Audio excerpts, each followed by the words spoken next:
Hello guys, Robin Joel speaking. Ang video natin ngayon ay magsiset up tayo ng studio for graduation.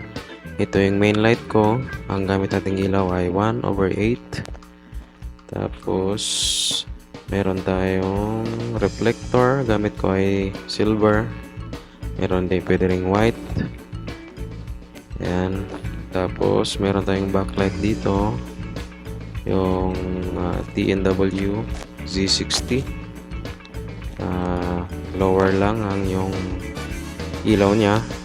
Sa kabila naman meron din tayo, dapat mahina lang din yung ilaw, medyo warm siya.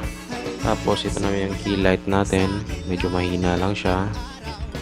Ang gamit nating ilaw dyan ay number 3 lang, yung TT520 Godox.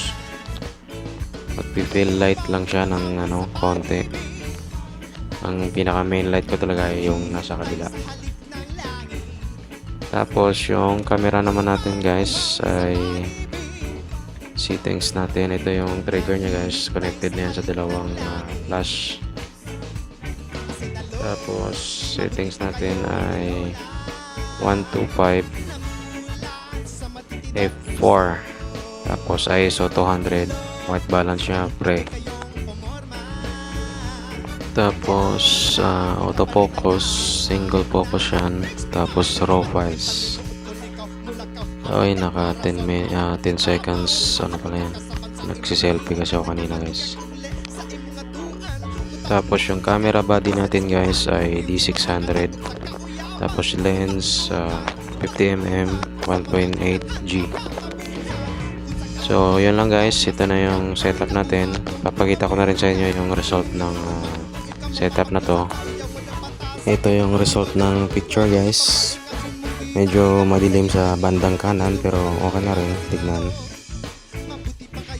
Tapos, papakita ko na rin sa inyo yung settings ng hair light natin.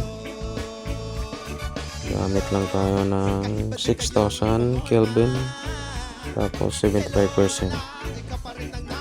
Mahina lang guys. Tapos sa kabila naman medyo warm ang kulay lang. Wala na siyang settings, basta hinaan nyo lang. Adjust nyo lang.